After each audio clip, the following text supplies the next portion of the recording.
और अभी तो रुको। कर्नाटक में एक सब्जी बेचने वाले को करीब 29 लाख रुपए का जीएसटी नोटिस मिला और कांग्रेस इकोसिस्टम खुशी के मारे ऐसे उछली मानो उसका कोई सपना पूरा हो गया हो। बिना सच्चाई जाने हौवा बनाया गया कि देखो सब्जी वाला यूपीआई से पेमेंट ले रहा था, इसलिए सरकार ने नोटिस भेज दिया। कुछ ही घंटों में सोशल मीडिया पर तस्वीरें वायरल होने लगी कि दुकानदार अपने क्यूआर कोड हटा रहे हैं। जिसका डर था कहीं वही बात तो नहीं, जीएसटी नोटिस उन्हीं को आता है जिनके पास जीएसटी नंबर होता है, और ये नंबर कोई मामूली सब्जी बेचने वाला तो लेगा नहीं। जीएसटी नंबर ज्यादातर कारोबारी लेते हैं, वो लोग जिसकी इनकम एक तय सीमा से ऊपर है। अब सवाल उठता है, इस पूरे मामले को यूपीआई से जोड़ने की जरूरत क्यों पड़ी? पूरा इकोसिस्टम यूपीआई को ही विलन बनाने में क्यों लग गया? जब सरकार कांग्रेस की हो तो सवाल पूछना जरूरी है। पहले ये देखिए, नोटिस किसने भेजा? कर्नाटक की जीएसटी डिपार्टमेंट ने। और कर्नाटक में सरकार किसकी है? कांग्रेस की। यूपीआई का विरोध कौन कर रहा है? कांग्रेसी इकोसिस्टम। कांग्रेस वही पार्टी है जो ऑपरेशन सिंदूर के समय चीन को फायदा पहुंचाने के लिए भारत की मेड इन इंडिया हथियारों का नुकसान पूछती है।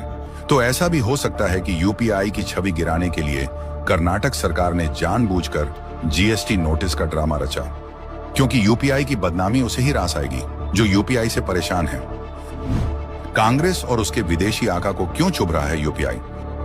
क्योंकि यूपीआई मोदी सरकार की सबसे बड़ी टेक्नोलॉजी सफलता है। सिर्फ 9 साल में यूपीआई ने वीजा, मास्टर कार्ड जैसे दिग्गजों को किनारे लगा दिया। यूपीआई अकेले दुनिया की 49% रियल टाइम पेमेंट्स को संभाल रहा है। France, UAE, Singapore, Qatar, UK, Oman जैसे देशों में यूपीआई एंट्री ले चुका है। ब्राजील, नाइजीरिया, फिलीपींस जैसे देश इसे अपनाने के लिए लाइन में हैं। दुनिया के बड़े बड़े देशों के एम्बेसडर यूपीआई का जादू देखकर दंग हैं, और यही कांग्रेस और उसके विदेशी आकाओं को हजम नहीं हो रहा है। कांग्रेस के विदेशी आका ये हरगिज नहीं चाहते कि यूपीआई का मॉडल ग्लोबल हो जाए, और कांग्रेस कभी नहीं चाहेगी लोग बैंक के चक्कर काटने के बजाय आराम से सीमलेस पेमेंट कर पाए। वो तो चाहेंगे कि लोग लाइन में फंसे रहें, जैसे 2014 से पहले सिलेंडर की लाइनों में लोग फंसे रहते थे।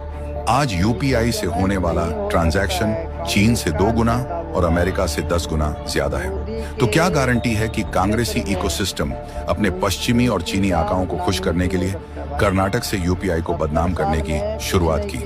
क्योंकि डिजिटल इंडिया कांग्रेस के मुंह पर तमाचा है। इनके ही नेता ने कहा था कि डिजिटल पेमेंट इंडिया में मुमकिन नहीं। आज जब यूपीआई का डंका पूरी दुनिया में बज रहा है तो पूरा इकोसिस्टम यूपीआई को टारगेट कर रहा है। कांग्रेस को दिक्कत यूपीआई से नहीं, उस भारत से है जो अब खुद पर भरोसा करना सीख गया है। उन्हें तकलीफ है कि अब कांग्रेस के विदेशी आकाओं की बिना ही सीधा आगे बढ़ रहा है। इसीलिए अंधे को विकास नहीं दिख सकता है।